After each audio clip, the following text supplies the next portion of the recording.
नमस्कार, मैं हूं संदीप चौधरी। आप देख रहे हैं आज का मनी मंत्र। और आप जानते ही हैं आज का मनी मंत्र में हम खबरें वो उठाते हैं, वो बताते हैं, उनका विश्लेषण करते हैं जो सीधे आपसे जुड़ी है।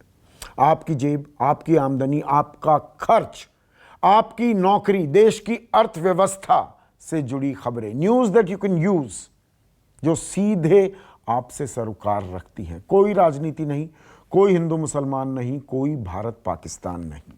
लेकिन, और ये बड़ा लेकिन है, आज मैं थोड़ा सा डिपार्चर कर रहा हूं। आज मैं चीन की बात करने वाला हूं।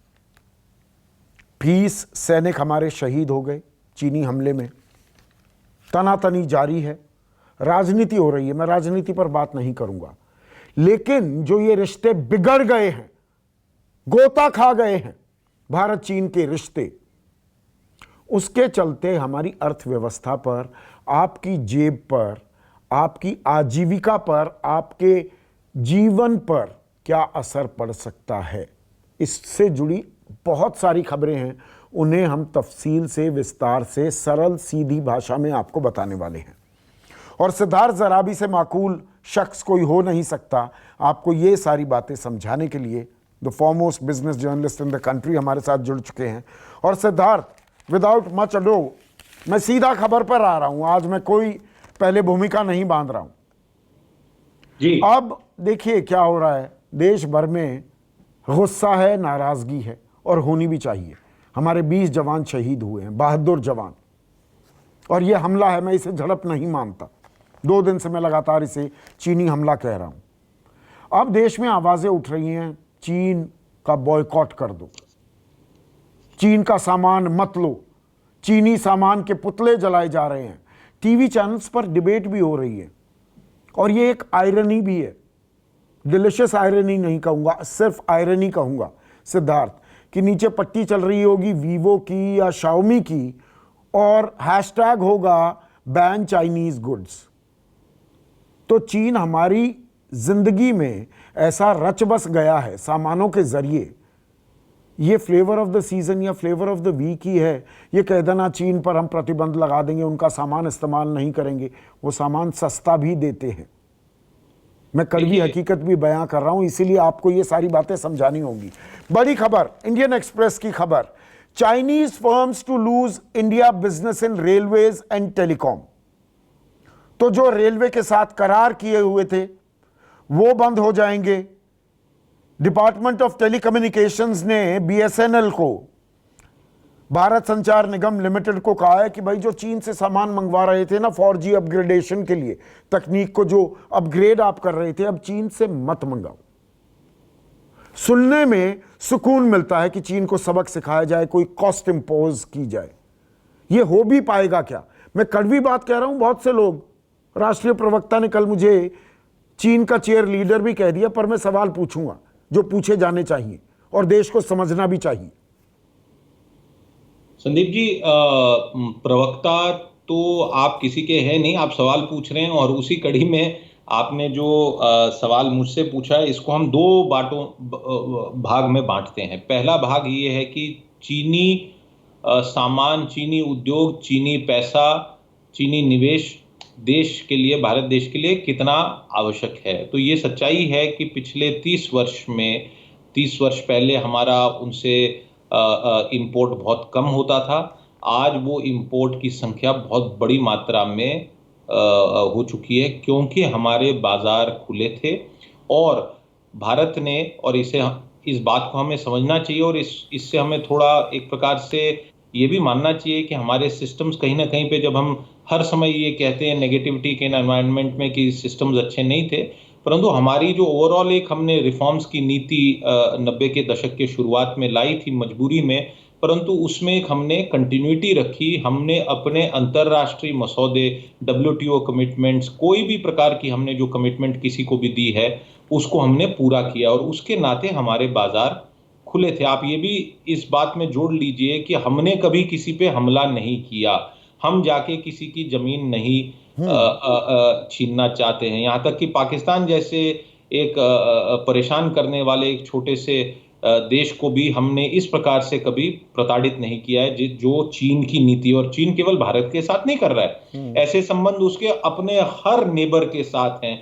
वो उसने हर किसी की नाक में दम कर रखा है, परेशानी कर रखी है, जापान से लेके वियतनाम से लेके आप हांगकांग, इन सब चीजों की हमें जानकारी है ही है। तो 30 वर्ष का नतीजा ये हुआ है कि बहुत सारे सेक्टर्स में हमारी डिपेंडेंस बहुत बढ़ गई है चाइना पे, और उसका नतीजा दो प्रकार का है। आपने जो सही कहा कि सस्ता माल मिला, और क्योंकि दूसरे देशों के बनिस्बत उन्होंने सस्ता दिया भारत में, इसलिए हमारी डिपेंडेंस बढ़ी है। ये सस्ता कैसे है? ये सस्ता इसलिए नहीं है कि चीन में कोई बहुत बड़ी तकनीकें और आविष्कार हैं कि वो बिल्कुल आधे दाम पे चीज बनाते हैं। ये जरूर है कि वहां पे वो अपने लेबर को एकदम स्लेव लेबर की तरह ट्रीट करते हैं, वहां पे कोई मानव अधिकार किसी के नहीं है, और खासकर जो लेबर क्लास है उसके बिल्कुल मानव अधिकार नहीं है।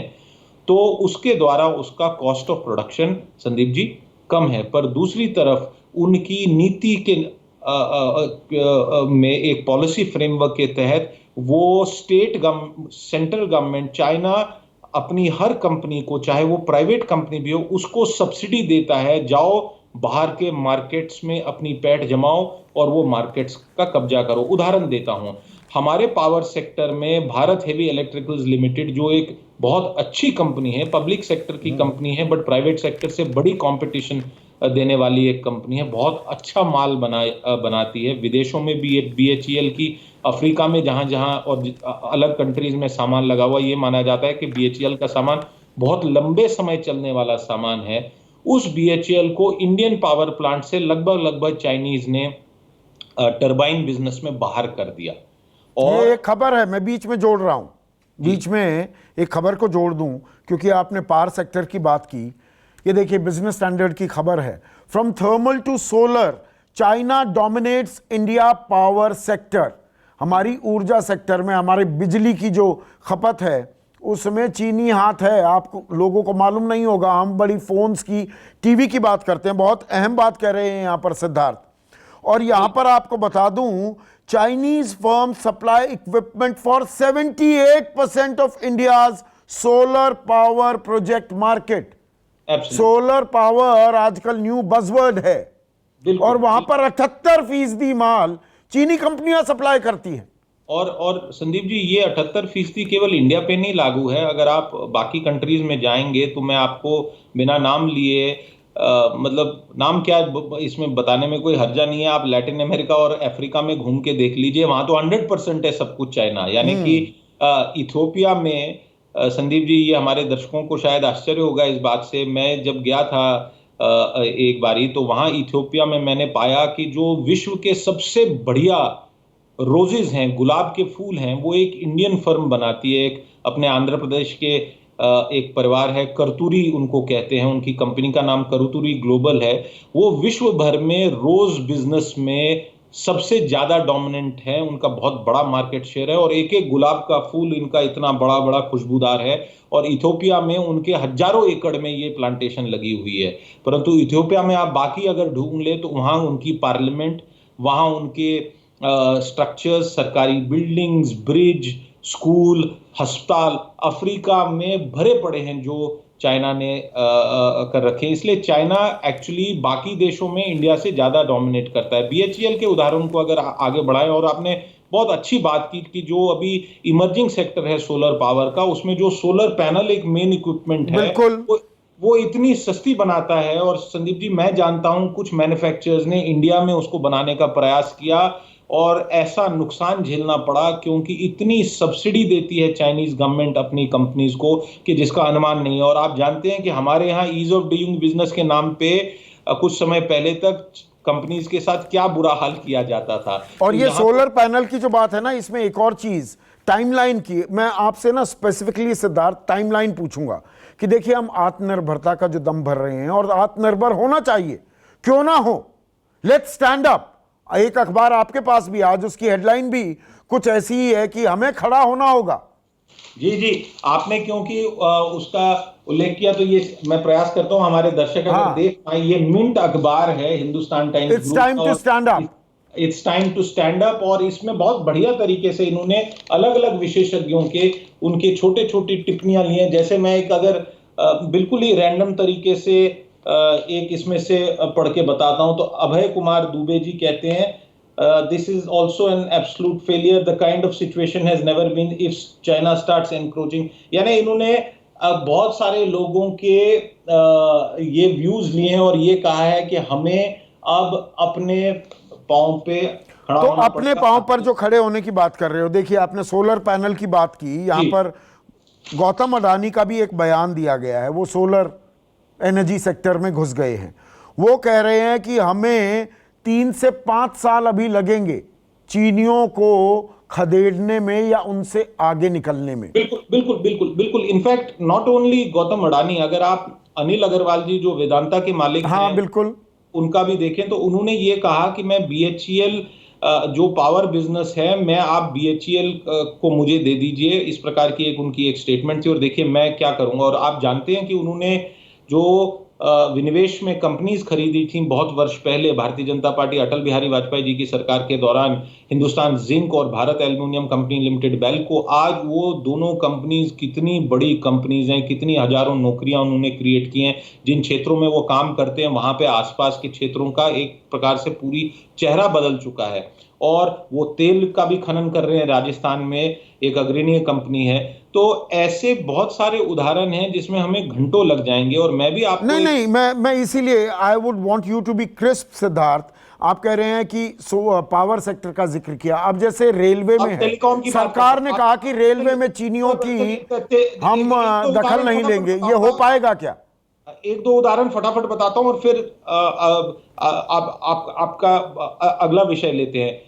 अब जो आपने खबर टेलीकॉम की जिक्र दी, मैं आपकी उसको जो अंदर की बात है वो बताता हूं। कल शाम को मैंने वो ट्वीट किया कि एक कमेटी बनाई गई है जिसमें मेंबर टेक्नोलॉजी जो है digital communications commission department of telecom में, वो के चेयर होंगे 2 डायरेक्टर भारत संचार के, एक आईआईटी कानपुर के हेड होके, और बाकी लोगों से ये लोगों को एक ये टास्क दिया गया है कि तुरंत रिकमेंड दीजिए कि नेशनल सिक्योरिटी 4G में अपग्रेड में भारत संचार के लिए और लोकल मैन्युफैक्चरिंग कैसे बूस्ट हो उसको लेके हमें तुरंत रिपोर्ट दीजिए। तो हर विषय में आपने ये सही कहा, हमें समय लगेगा। जो मैं 30 वर्ष का इसलिए उदाहरण दे रहा था कि कम से कम 3 वर्ष तो उनसे अलग होने में और कटने में, हटने में और उन पे डिपेंडेंस रिड्यूस करने में लगेंगे। 30 वर्ष की कहानी को हम 3 दिन में, 3 माह में नहीं बदल पाएंगे। 3 वर्ष की बात है। और चाइना से लड़ाई हमारी बहुत लंबी है। 1975 के बाद अगर ये पहली बारी हमारे सैनिकों का खून बहा है हमारी मातृभूमि की रक्षा में चाइना फ्रंट पे, तो आपको ये समझना पड़ेगा कि ये एक पहली घटना है। अब इस घटना के कारण समय लगेगा रिवर्सल करने में। और ये भी मानना पड़ेगा संदीप जी, आप भी डिप्लोमेसी को फॉलो करने वाले व्यक्ति हो, कि भारत ने, मोदी सरकार ने और उससे पहले वाली सरकारों ने भी चीन से अच्छे रिश्ते बनाने में कोई कसर नहीं छोड़ी। बिल्कुल, 18 बार प्रधानमंत्री मिले हैं जिनपिंग से। हाँ। आजाद भारत के इतिहास में कोई भी प्रधानमंत्री इतनी दफा नहीं मिला, 5 बार वो बीजिंग गए हैं। प्रयास किया जी, प्रयास किया, उनको बोला आइए हम साथ में रहते हैं। क्या हमारी चाइनीज, आप बताइए किसी साधारण भारतीय व्यक्ति की किसी चाइनीज व्यक्ति से दुश्मनी हो सकती है क्या? क्या चाइनीज फूड के नाम पे हमने एक सिनो इंडियन क्विजीन नहीं पूरा नया बना लिया है? हाँ। क्या चाइनीज सामान को हमारे देश के लोग खुशी से नहीं अपनाते हैं? क्या बैग भर भर के वहां से सामान नहीं ले आते हैं? The normal average Indian wants good relations with China. He wants good relations even with the people of Pakistan. It is the regimes which are hostile. आप इस घटनाक्रम नहीं, का पर जो सड़क में, देखिए सिद्धार्थ, जो आप बात कह रहे हैं, आप प्रैक्टिकल बात कह रहे हैं, पर सड़क पर जो अभी माहौल है, माहौल में शब्द इस्तेमाल कर रहा हूं, चीनी सारे सामान को प्रतिबंध लगा दो, जब सस्ता होने पे आएगा ना, देखिए प्रतिबंध लग रहा है। कल फ्लैश सेल की शाओमी ने अपने लैपटॉप्स की, और वो सारे धड़ल्ले से बिक गए, सबने खरीद लिया क्योंकि वो सस्ता था जी। पर अब आप ये जो कह रहे हैं ना, और सरकार भी कह रही है, अब देखिए एक हेडलाइन क्या है, गवर्नमेंट में fast track import curbs on 371 Chinese goods. जी, 371 चाइनीज गुड्स, और इनमें सबसे ज्यादा इंपोर्ट हम क्या क्या कर रहे हैं? फ़ोन और ये टीवी वगैरह इलेक्ट्रॉनिक्स और गणेश जी और पटाखे और लाइट्स जो हम दिवाली पर जलाते हैं, उसके अलावा जो मैं बता रहा हूँ, machinery and parts, organic chemicals, electronic integrated circuits, fertiliser, solar cell का आपने जिक्र किया, articles of iron and steel, all vehicles apart from rail. तो मतलब इतनी लंबी फेहरिस्त है, 371 चीज़ों पर हम क्या प्रतिबंध लगा देंगे? हमारा वैसे ट्रेड डेफिसिट बहुत है, देखिए हमारे अगेंस्ट है जो ट्रेड का बैलेंस है। संदीप जी, हमें इस विषय पे दूसरा एक उदाहरण डिस्कस करना चाहिए। अमेरिका ने पिछले 3-4 वर्षों में क्या किया चाइना के साथ? सबसे ज्यादा अगर ट्रेड है तो वो अमेरिका और चाइना के बीच में, और अमेरिका यूएस जो ट्रेजरी बॉन्ड्स हैं उसका सबसे ज्यादा निवेशक चाइना है। उसके बावजूद आप देखिए राष्ट्रपति ट्रंप ने कितने प्रकार से, कितने प्रतिबंध, कितनी कठिनाई, हुआवेई पे बैन लगाने का, ब्लैकलिस्ट करने का भी एक बहुत बड़ा स्टेप चाइना के अगेंस्ट जो ट्रंप ने लिया। और देखिए हुआवेई जो है वो 4G टेक्नोलॉजी की सबसे बड़ी मैन्युफैक्चरर है वर्ल्ड वाइड। तो इस प्रकार की जो दिक्कतें हैं और इस प्रकार के स्टेप्स बहुत कंट्रीज ले रहे हैं, और उसमें सबसे अग्रणी अमेरिका है। अमेरिका के भी कंज्यूमर को नुकसान होने की बहुत बड़ी संभावना है। आप ये जानते हैं कि जब कोरोना वायरस फैला तो अमेरिका में भी इतनी खबरें छपी कि चाइना से माल आना बंद हो गया है, उनकी मेडिकल इक्विपमेंट और सप्लाईज भी बंद हो गई थी, उनको हाइड्रोक्सी क्लोरोक्विनिन इंडिया से मांगना पड़ा, ट्रंप ने ट्वीट करके मांगा। तो ऐसी जो ग्लोबल ट्रेड इंटरडिपेंडेंसीज थी, ये एक नए वर्ल्ड ट्रेड ऑर्डर के बाद 90s के बाद डंकल ड्राफ्ट, गैट और WTO के आने से हुआ है। संदीप जी, ये केवल आपने, मैंने या हमारे देश ने तो मतलब आप ये कह रहे हैं, देखिए गुस्सा है, नाराजगी है, हमें आत्मनिर्भर भी होना चाहिए, चीन पर डिपेंडेंस कम करें, लेकिन आज जो सड़क पर माहौल बन रहा है कि सब चीनी चीजों पर प्रतिबंध लगा दो, ये कहना आसान है, ये मौके की बात, आपकी नाराजगी में ये अभी फिट बैठ जाएगा, पर ये हकीकत नहीं है, ये प्रैक्टिकल नहीं है, ये नहीं हो पाएगा। देखिए, मैं इस विषय पे जो आप कह रहे हैं प्रैक्टिकल है कि नहीं है, इस पे मैं केवल एक सजेशन आपके सामने रखना चाहूंगा। देखिए, प्रैक्टिकलिटी का विषय तब आता जब चाइना की तरफ से रैशनल बिहेवियर होता। इस प्रकार का विश्वासघात कि आपने कहा कि मैं अपने टेंट उतार के ले जा रहा हूं, 400-500 मीटर दूर हमारी एक बटालियन बैठी हुई थी, एक कर्नल रैंक का ऑफिसर वहां था, वो जाके जब चेक करने गया फिजिकली, क्योंकि वहां कोई आप दूरबीन से देखेंगे इससे कंफर्म नहीं होती हैं ऐसी चीजें, वो गया और आपने विश्वासघात से लाठी में कील लगा लगा के उनको मारा है। तो क्या ऐसे समय पे आदमी अपनी जेब देखेगा कि अपना ईमान, धर्म और देश? क्या सरकार, आपको लगता है सरकार आर्थिक प्रतिबंध लगाएगी चीन पर? बिल्कुल लग रहे हैं, भारत सरकार से लग रहे हैं। आप देखिए पावर सेक्टर में लगने वाले हैं। वैसे भी पावर सेक्टर में जिन लोगों ने चाइनीज टरबाइन्स लगाई हैं उनको सबको नुकसान झेलना पड़ रहा है। वो चाइनीज टरबाइन आधे से कमाई की भी उनकी जीवनी नहीं रहती है, उनमें डिफेक्ट्स तुरंत 2-2, 3-3 साल में आना शुरू हो जाते हैं। आप देखिए हमारी डिपेंडेंस बहुत सारी चीजों पे जो है, हमने पीपीई में करके दिखाया ना, हमारे पास एक मास्क बहुत कम संख्या में, नहीं, पर पीपीई बहुत ही एक साधारण सा इक्विपमेंट है। प्रधानमंत्री भी बड़ा पीपीई और मास्क का उदाहरण देते हैं, वो कोई आत्मनिर्भरता का पैमाना नहीं हो सकता पीपीई बनाना। Sandeep ji, we will have to start. आपकी चैनल एक चैनल है जो अमेरिकन प्रोडक्ट, जो चाइनीज प्रोडक्ट जूम नहीं इस्तेमाल करती है। आपकी मेरी चर्चा स्काइप पे हो रही है, मैं आपको इसके लिए धन्यवाद देता हूं, बधाई देता हूं। ऐसा हर व्यक्ति ने करना पड़ेगा, क्योंकि हमें चीन से कोई दुश्मनी या बदला लेने की जरूरत नहीं है। दिक्कत यह है कि वो हमें परेशान कर रहा है, इसलिए हम को मजबूर कर रहा है वो कि हम अपने पांव पे खड़े होके अगले 2-3 वर्षों में चाइना पे डिपेंडेंस रोके। और मैं ये बिल्कुल आपकी बहुत अहम बात कही आपने सिद्धार्थ, ये बदले की बात नहीं है, ये मौका मिला है आत्मनिर्भर होने के लिए, चीन पर अपनी डिपेंडेंस कम करने के लिए और उन्हें बताने के लिए, देखिए हम अभी तक अंतर्राष्ट्रीय संधियों और भाईचारे को निभा रहे थे, वो नहीं निभाएंगे, नुकसान आपका ही होगा। ये हम बदले की भावना की आपूर्ति करने के बजाय एक प्रॉपर इकोनॉमिक मॉडल पर चलें तो बहुत अच्छा होगा। लेकिन मैं करके कुछ सवाल लगातार उठाता रहूंगा। सवाल ये देखिए, इंडियन स्टार्टअप्स की बात करें हर इंडियन स्टार्टअप में कहीं ना कहीं 90% से ज्यादा में चीन घुसा हुआ है। बिग बास्केट में 25 करोड़ डॉलर, बायजूस में 5 करोड़ डॉलर, फ्लिपकार्ट में 30 करोड़ डॉलर, मेक माई ट्रिप मालूम नहीं, वो बताते नहीं हैं, ओला में 50 करोड़ डॉलर, ओयो में 10 करोड़ डॉलर, पेटीएम में 15 करोड़ डॉलर, पेटीएम.com में 40 करोड़ डॉलर, स्नैपडील में 70 करोड़ डॉलर, स्विगी में 50 करोड़ डॉलर, जोमैटो में 20 करोड़ डॉलर। मतलब हमारे टोटल अगर मैं कहूं 90% को भी भूल जाओ, हमारा पूरा स्टार्टअप सेक्टर ही चीन पर निर्भर है। यह भी एक हकीकत है। देखिए, ये भी एक हकीकत है और दूसरी तरफ दूसरी एक हकीकत है कि पिछले 2 माह में 1 लाख करोड़ से अधिक 1,05,000 करोड़ का पैसा रिलायंस इंडस्ट्रीज ने दुनिया भर से इकट्ठा किया और उसमें चीन का 1 रुपया नहीं है। देखिए, आप एक बात, वो भी एक दिलचस्प खबर है। वैसे मैं छोटा सा उस पर आपका कमेंट चाहूंगा। 1 मिनट, आपने रिलायंस की जो बात कर दी, फेसबुक ने जो पैसा लगाया है, अब उस पर कुछ रेड फ्लैग्स रेज कर दिए हैं कंपटीशन कमीशन ऑफ इंडिया ने। नहीं, वो रेड फ्लैग्स नहीं है संदीप जी, वो स्टैंडर्ड प्रोसेस होती है। किसी भी बड़े निवेश को कंपटीशन कमीशन उसकी जांच करता है। ये हर क्षेत्र में होता है, हर डील में होता है।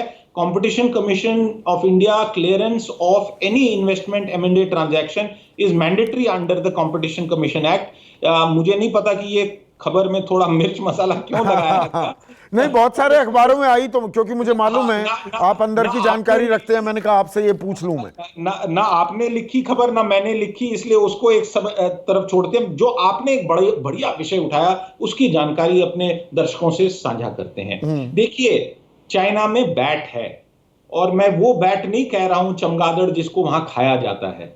ये बैट है बाइडू, अलीबाबा और टेंसेंट। हाँ, ये 3 कंपनी है और इन 3 कंपनीज का संदीप जी मिला के मार्केट कैपिटलाइजेशन $1 ट्रिलियन से अधिक है। और इन 3 कंपनीज को ग्लोबल टेक्नोलॉजी वर्ल्ड का राइवल माना जाता है ऑफ फैंग। अब ये फैंग क्या है? ये फैंग अंग्रेजी में सांप का फैंग नहीं, उसका उदाहरण नहीं है। ये है Facebook, Amazon, Netflix and Google. अब ये फैंग जो 4 हैं ये अमेरिकन है, और जो ये बैट है ये चमगादड़ नहीं है। ये British American tobacco company, bat company नहीं है जो आईटीसी में निवेशक होती थी। ये बाइडू, अलीबाबा और टेंसेंट है। अब बाइडू जो है उसकी अभी तक सबसे कम प्रेजेंस है इंडिया में। जनवरी इस वर्ष में उनके सीईओ पहली बारी भारत के दौरे पे आए थे। अलीबाबा जो है वो बहुत बड़ा निवेशक है, आपने बिल्कुल सही कहा, पेटीएम जैसी कंपनी में उनका बहुत बड़ा एक शेयर है। और टेंसेंट ने भी बहुत सारी कंपनीज में इन्वेस्ट किया। और टिकटॉक का उदाहरण तो हर भारतीय जानता है। टिकटॉक इनफैक्ट सबसे ज्यादा अगर दुनिया में कहीं इस्तेमाल होता है वो भारत में इस्तेमाल होता है। अब ये जो बैट है, इस बैट ने new technology sector, artificial intelligence sector, जिसमें कोई इन्वेस्टमेंट रेस्ट्रिक्शंस नहीं है। बात समझिएगा, देखिए हमारी रेस्ट्रिक्शंस जिन सेक्टर्स में हैं वहां पे चाइनीज आते हैं, रेगुलेटेड एंटिटीज होती हैं, उनको कहीं ना कहीं पे आप एक प्रकार से कभी उनको पकड़ भी सकते हैं। टेक्नोलॉजी सेक्टर में उनपे कोई रेस्ट्रिक्शन नहीं है। वो सर्वर वहां लगाते हैं। जूम का उदाहरण आपको ध्यान में होगा, क्या कंट्रोवर्सी हुई थी कि डेटा सारा सर्वर्स वहां पे है। जूम एक चाइनीज कंपनी है। हुआवेई के पीछे क्या शक है? हुआवेई के पीछे शक यही है कि वो सारे अपने टेक्नोलॉजी प्रोडक्ट्स में बैकडोर लगाता है, इसलिए यूएस ने हुआवेई के प्रोडक्ट्स लगने नहीं दिए। और संदीप जी, आपको एक उदाहरण देता हूं, एक पत्रकार के नाते। आपको याद होगा जब इंटरनेट सर्विस प्रोवाइडर्स की रेवोल्यूशन शुरू हुई थी इंडिया में सन 99, 98, 99, 2000 में, एक सीडी होती थी। सीडी से बिकता था इंटरनेट का डायल अप कनेक्शन। आप अपने कंप्यूटर में लगाते थे, फोन लाइन से तार कनेक्ट करते थे। PCCW के नाम से करीब दर्जन 18 कंपनीज ने आईएसपी की सर्विसेज दी थी, विदेश संचार ने भी दी थी। एक PCCW थी, अनजान कंपनी थी। उन्होंने यहां प्रेस कॉन्फ्रेंसेस की और भारत में बड़ा एक प्रचार कैंपेन किया, और ये PCCW के उसको इंटरनेट नाउ कहते थे, NOW के नाम से CD बांट दिए। कुछ समय बाद भारत की एक एम्बेसी में, विदेश में, ये उनको जानकारी मिली कि एक बहुत सेंसिटिव कैबिनेट स्तर का दस्तावेज वहां पे भारत का वहां कुछ डीलर्स में घूम रहा है। इसकी तहकीकात की गई तो ये पता लगा कि ये जो डॉक्यूमेंट थी, इसकी जो नंबरिंग थी, उस नंबरिंग से ये हमारे इंटेलिजेंस एजेंसीज को, IB को पता लगा कि ये एक पर्टिकुलर एक सरकारी अफसर, एक सीनियर JS लेवल के ऑफिसर के नंबर्स उस पे था। इसकी तहकीकात हुई कि ये क्या हुआ। तो वो जो अफसर थे बहुत अच्छे थे, अपराइट अफसर थे, कुछ नहीं हुआ। 1 महीना छानबीन हुई। फाइनली एक इन्वेस्टिगेटर ने ये चेक किया उनका कंप्यूटर। तो कंप्यूटर जब चेक किया तो उन्होंने उसमें देखा पीछे एक सॉफ्टवेयर थी। तो बोला ये क्या है? बोला ये जी वो इंटरनेट का डायल अप सॉफ्टवेयर है, इस पे डायल करने से PPP होता है और मेरा इंटरनेट चलता है। जैसे ही उन्होंने उसकी टेक्निकल एनालिसिस की नेशनल इंफॉर्मेटिक्स सेंटर्स के साइंटिस्ट ने, तो उसमें पता लगा वो बैकडोर था। और जब इस अफसर ने इस डॉक्यूमेंट पे काम किया था ऑनलाइन, मतलब अपने कंप्यूटर पे ड्राफ्टिंग की थी, ऑनलाइन नहीं किया था, कंप्यूटर पे ड्राफ्टिंग की थी, इसने उस डॉक्यूमेंट को चुरा लिया था बैकडोर खोल के। ये उस टाइम का डॉक्यूमेंटेड केस है। उस कंपनी को इस देश से बंद करके जाना पड़ा। वो उसका हेडक्वार्टर हांगकांग में था। इसकी रिपोर्टिंग मैंने की है संदीप जी। तो चाइना ने जो सेंध लगाई है ना, वो सेंध हर फोन में है, वो हर कंप्यूटर में है, और केवल भारत में नहीं है, पूरा विश्व इस चीज से ग्रैपल कर रहा है। जो चाइनीज ने डोमिनेंस ली है और जो इंटेलिजेंस वो चुराते हैं। अभी हार्वर्ड यूनिवर्सिटी में देखिए ना, एक प्रोफेसर को अरेस्ट किया है FBI ने। पर बावजूद इसके, सिद्धार्थ देखिए बीच में रोक रहा हूं, ये इकोनॉमिक टाइम्स की फ्रंट पेज की खबर है, Chinese phones continue to ring at full volume. जी, देश खरीद रहा है, लोग सड़कों पर प्रदर्शन भी कर रहे हैं, लेकिन देश खरीद रहा है। और एक और खबर, अब ये थोड़ा सा will go on a fast track, e-commerce की भी बात करते हैं। आजकल कोरोना संकट काल में सब ई-कॉमर्स के हवाले ही है, बाजार में तो कोई जा नहीं रहा है। तो ई-कॉमर्स सेक्टर क्या कह रहा है? It steers clear of #boycott China, no evicting dragon from Indian e-com. तो चाइना मेड प्रोडक्ट्स का इलेक्ट्रॉनिक प्लेटफॉर्म्स पर, ई प्लेटफॉर्म्स पर कोई डिप नहीं हो रहा है, लोग धड़ाधड़ खरीदे भी जा रहे हैं। ये डिपेंडेंस है, क्या है, इसको कैसे समझाएंगे? ये देखिए, डिपेंडेंस है। अब आदमी को दवाई खानी है तो वो तो खाएगा ही। मैं बार बार यही आपसे बात कर रहा हूं कि ये एकदम से कोई पुतला जलाने से आप जंग को जीत लेंगे, ऐसा नहीं है। 4 प्रोडक्ट तोड़ने से, फेंकने से जंग नहीं जीती जाएगी। मैं इस प्रकार के भावनात्मक आक्रोश को, यही हमने मानना चाहिए कि आक्रोश है। जो व्यक्ति सेना में नहीं है, जो जिसको बॉर्डर पे अवसर नहीं मिल रहा है मातृभूमि की रक्षा करने के लिए, वो अपना आक्रोश, अपना गुस्सा, अपनी फीलिंग, इमोशन सड़क पे जारी कर रहा है। ट्विटर पे लिख रहा है कि चाइना का सामान मत लो, कोई पुराना टीवी उठा के फेंक रहा है, दुकान में जाके कह रहा है भैया मैं चाइना का सामान नहीं लूंगा। हर भारतीय को इस प्रकार की रिएक्शन देने का अधिकार है। कोई वायलेंस नहीं होनी चाहिए, ये हर किसी का अधिकार नहीं है। नाराजगी, गुस्सा जायज भी है, जायज है। तो पर इसीलिए हम ये विस्तृत जानकारी चर्चा के जरिए उन्हें समझाने की कोशिश कर रहे हैं। हालात क्या हैं, हमारी डिपेंडेंस इतनी क्यों बढ़ी हुई है, कहां कहां है, और हम क्या कर सकते हैं और क्या करना चाहिए। देखिए, हमारे को बहुत सारी चीजें करनी है। आपने एक बहुत अच्छी बात कही थी सोलर की।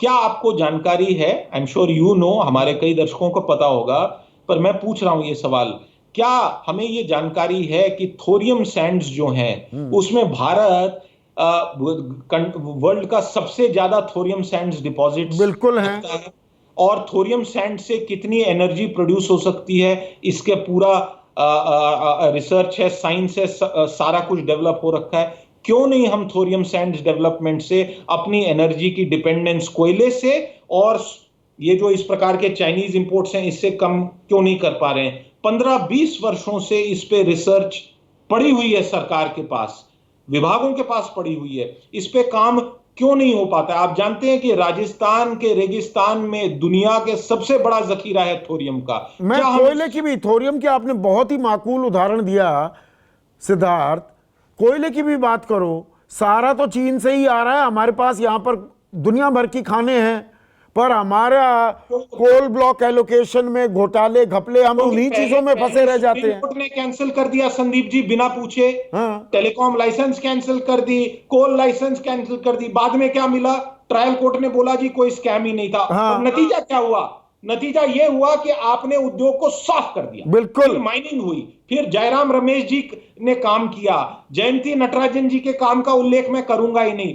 फिर ट्राइब्यूनल आए, फिर जज आए, फिर जजमेंट्स आई, फिर एक्टिविस्ट आए, फिर नक्सल आए। यानी आदमी खनन करके कुछ माल बना के, चार लोग जीवनी कमा के, बाकी एक्सपोर्ट करके हमें ऑस्ट्रेलिया से कोल लाने की बात करनी पड़ती है। एग्जैक्टली। आपने एकदम फैंटास्टिक बात की। ये तो हम बातें ही कर रहे हैं क्योंकि इंडिया में सिस्टम में कुछ होने को पॉसिबल ही नहीं है। नहीं, हम तो घोटाले घपलों में ऐसा फंस जाते हैं, वही चीज सालों साल चलती रह जाती है। बिल्कुल। और कोयला हमारा पॉलिसी पैरालिसिस का शिकार है। हमको ये मानना पड़ेगा कि कोयला पॉलिसी पैरालिसिस का शिकार है।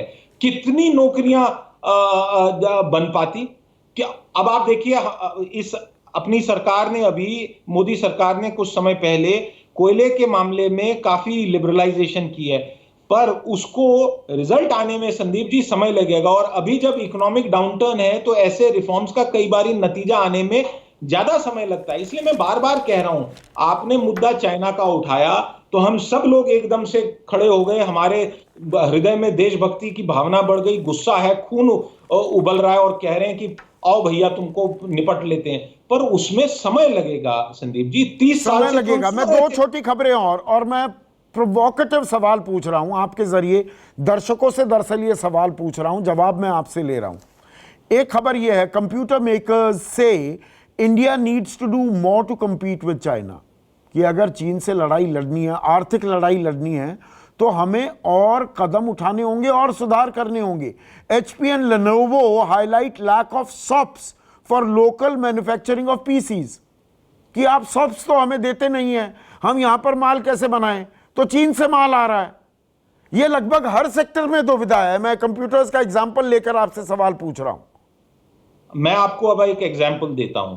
आपने ये देखा होगा कि बहुत जगह पे ये फ्लैश हो गया कि जी BSNL 4G में सामान नहीं लेगा चाइनीज का। हकीकत मैंने आपको बताई है कि एक कमेटी फॉर्म हुई है, उसकी अभी रिकमेंडेशन होगी, पर निर्णय हमें मोर और लेस पता है किस डायरेक्शन का आने वाला है। अब मैं आपको बताता हूं उस BSNL के टेंडर में उदाहरण, जिससे ये सारा जो आपने एक एग्जांपल्स दी ना, उसका एक परफेक्ट एग्जांपल आपको दे रहा हूं। भारत संचार के 4G अपग्रेडेशन, यानी अपनी नेटवर्क में वो 4G का और जो डेवलप करना चाहते थे, उसका अपग्रेड करना चाहते थे, उसके लिए सामान खरीदने में उन्होंने कंडीशन लगाई। क्या कंडीशन लगाई?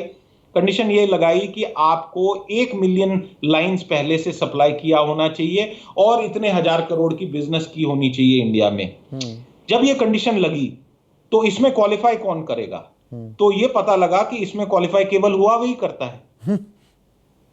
और तो दो चीनी कंपनी, संदीप जी, 2 महीने पहले कॉमर्स एंड इंडस्ट्री मंत्रालय के अंदर, पीयूष गोयल जी के अंतर्गत जो डिपार्टमेंट है, DPIIT, department of industrial policy promotion, उसने भारत संचार और डिपार्टमेंट ऑफ टेलीकॉम को बोला कि क्या कर रहे हो भैया ये।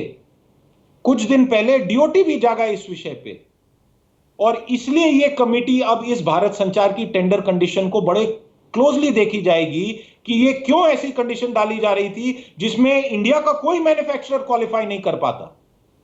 जब मैं ये कह दूं कि रेस में घुसने से पहले या एग्जाम में बैठने से पहले आप ऐसे होने चाहिए कि आपके पास 80% पहले से प्री क्वालिफिकेशन हो, तो इस देश का गरीब कैसे क्वालिफाई करेगा, पिछड़ा कैसे क्वालिफाई करेगा, दलित कैसा क्वालिफाई करेगा।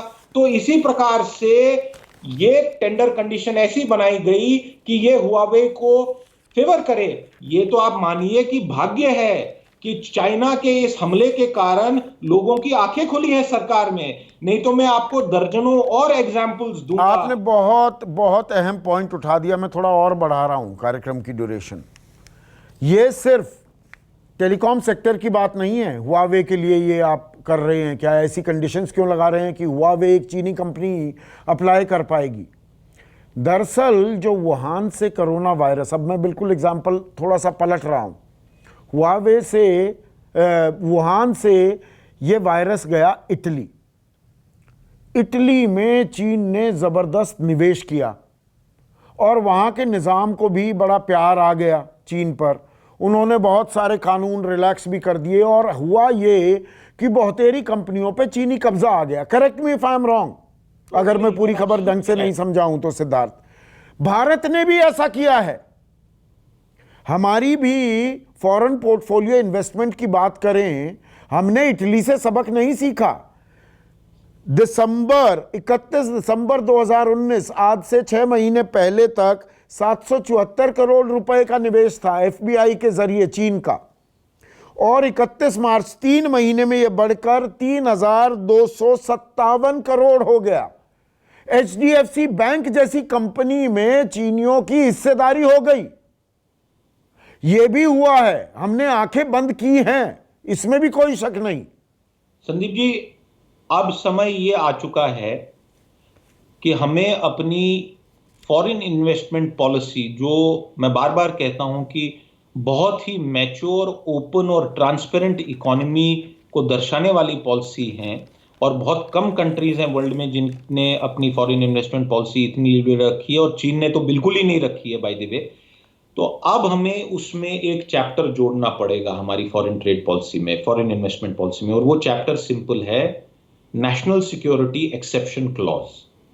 राष्ट्रहित में हमें ऐसे कानून लाने पड़ेंगे जहां हम किसी country and region specific investment को रोक पाए अगर वो राष्ट्रहित में आवश्यक है।